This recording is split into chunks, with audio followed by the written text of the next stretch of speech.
더 다가서기 위해 KBS 전주방송총국이 마련한 연중기획. 오늘 주제는 지역사랑 상품권입니다.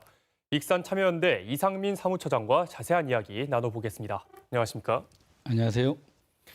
전라북도의 지역사랑 상품권 발행 규모, 전국을 놓고 봐도 상위권인 것 같습니다. 지금 발행 규모 어느 정도 되는지 도내 현황 좀 다시 한번 짚어주시죠. 예, 전라북도가 작년 기준으로 해서 전국의 4위 규모인데요.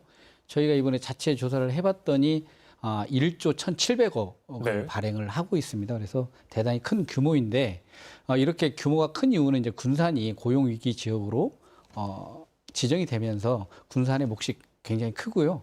그리고 아무래도 이제 코로나라고 하는 그 경제 위기가 오다 보니까 지금 익산이 한 2,500억 정도 네. 작년부터 해서 이 카드형으로 도입을 했고 전주도 작년 말부터 해서 도입을 하면서 전주, 익산, 군산 그리고 이게 이제 남원시가 꽤 오래전부터 이렇게 하면서 규모가 이렇게 크게 좀 늘어났다고 보면 될 것 같고요. 군 지역에서는 지금 고창군이 한 750억 정도 발행을 하고 있고 14개 시군 중에 진안군이 160억 정도로 가장 적은 걸로 나와 있습니다.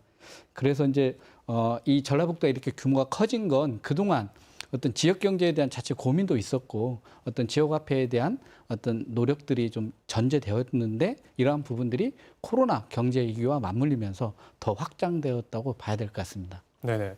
앞서 리포트에서도 지적이 됐지만요. 이 발행 규모를 유지하려면 지속적인 재원을 마련해야 될 것 같은데 이 부분은 어떻게 가능할까요? 지금은 이제 인센티브라고 해서 뭐 충전을 하거나 구입을 할 때 10% 할인을 해주고 있고 이 부분에 대해서 지금 국비가 80%를 지원을 해주고 있습니다. 그래서 나머지 이제 2% 부분인데 2% 부분은 거의 지금 지방 기초자치단체에서 전라북도 같은 경우에는 하고 있는데요. 이 인센티브 부분을 어떻게 할 거냐라고 하는 부분입니다. 근데 아무래도 좀 국비에 대한 의존도가 높은데 그렇지 않아서 저희가 이제 행안부에 좀 알아봤더니 일단 내년도 예산은 올해보다는 더 크게 좀 요구를 할 생각이다. 기재부랑 좀 협의를 할 상황이라고 얘기를 하고 있고요. 그래서 당분간 어쨌든 코로나 위기 그리고 어떤 지역 경제 어려움이라고 하는 부분 때문에 당분간 국비 지원은 될 것 같은데 이 과정에 과연 그 자체의 재정에 대한 여력들을 어떻게 확보할 거냐라고 하는 부분에서 두 가지 측면 말씀을 좀 드려야 될 것 같아요. 네. 운영비를 좀 절감하기 위한 노력들이 필요하다. 그래서 이 지금 익산 같은 경우에도 이걸 설계할 때는 발행액을 뭐 한 해 한 250억 정도로 하고 관리 대행사랑 계약을 했거든요. 그런데 이게 지금 작년에 1,800억이 넘어가면서 네네.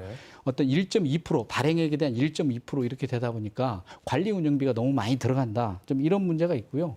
그리고 아무래도 그 종이형으로 발행을 하다 보면 그 제작비부터 그렇죠. 또 수수료가 들어가기 때문에 이 카드형으로 좀 발행 방식을 좀 전환하면서 자체 운영 비용을 줄이기 위한 노력도 같이 병행해야 될 것 같습니다. 네, 이 지역 주민이나 이 소상공인의 반응은 대체로 나쁘지 않은 것 같은데 이 지역 경제 선순환의 측면에서는 사실 평가가 엇갈리고 있거든요. 이 부분은 좀 어떻게 보십니까? 이게 전국적인 그리고 학자들의 어떤 그 평가와 저희가 볼 때는 이건 무조건 도입을 해야 되는 거고 어떻게 보완하면서 정책 효과가 제대로 반영될 수 있도록 보완할 거냐라고 하는 접근이 좀 필요한 것 같고요.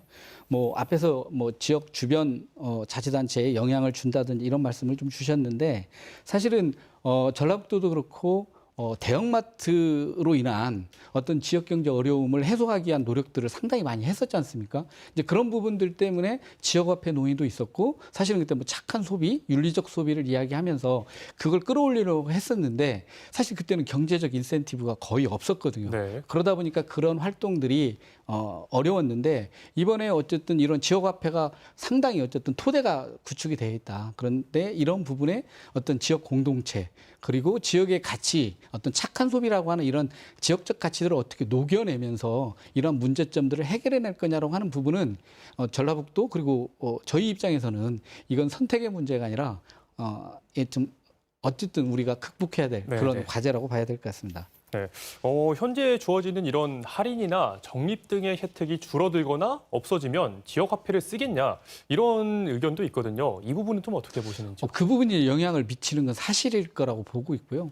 다행히 어쨌든 정부에서도 당분간 어떤 지원에 대한 의지를 가지고 있기 때문에 저희한테는 시간이 주어져 있다라고 하는 부분을 1차적으로 봐야 될 것 같고요. 이런 확장된 공간에 앞에서 말씀드렸던 어떤 지역의 소비라고 하는 것들이 우리의 삶을 어떻게 지역을 소생시킬 수 있는가라고 하는 부분들을 체험적으로 느낄 수 있는 그런 정책 개발도 필요하고요. 그런 부분들에 대한 지속적인 데이터를 통해서 실증을 해내야 됩니다. 정말 이게 지역 경제에 얼마만큼 네. 선순환적 기능을 하고 있는지를 실증해내기 위해서는 데이터랄지 이런 부분들을 제대로 구축하고 여기에 따른 전문가들의 어떤 검증을 하기 위한 노력들을 통해서 정책을 보완해 나간다라고 한다면 이렇게 조성돼 있는 환경을 제대로 활용을 해서 어떤 지역 경제 선순환이라고 하는 그런 가능성들을 훨씬 높일 수 있다고 이렇게 봐야 될 것 같습니다. 네, 앞에서도 봤듯이요. 업종 간 불균형뿐만 아니라 이런 세금을 들인 혜택이 구매력이 큰 계층에게 쏠린다. 이런 우려도 있습니다. 이런 부분은 좀 정책적인 보완이 필요해 보이는데요. 예, 그렇습니다. 그래서 이제 저희가 할인 지원에 대한 어떤 규제를 하고 있거나 이런 부분이 있고요. 특히나 이 결제가 많이 이루어지는 곳이 되게 중대형 그런 업소에서 이루어지고 있는데 익산이 작년에 한 7개월 정도를 이 데이터를 뽑아서 봤더니 27개 업체가 한 0.2% 정도 되는데 전체 어떤 그 결제 건수의 한 16.6%를 차지하고 있다라고 하는 겁니다. 그래서 그 뒤에 이제 익산시 같은 경우는 어떻게 하고 있냐면 이 매출이 많은 곳은 인센티브를 줄이는 방향으로 해서 어떤 소비의 혜택을 좀 조절하고 있는 노력을 하고 있습니다. 네, 오늘 말씀 여기까지 듣겠습니다. 감사합니다.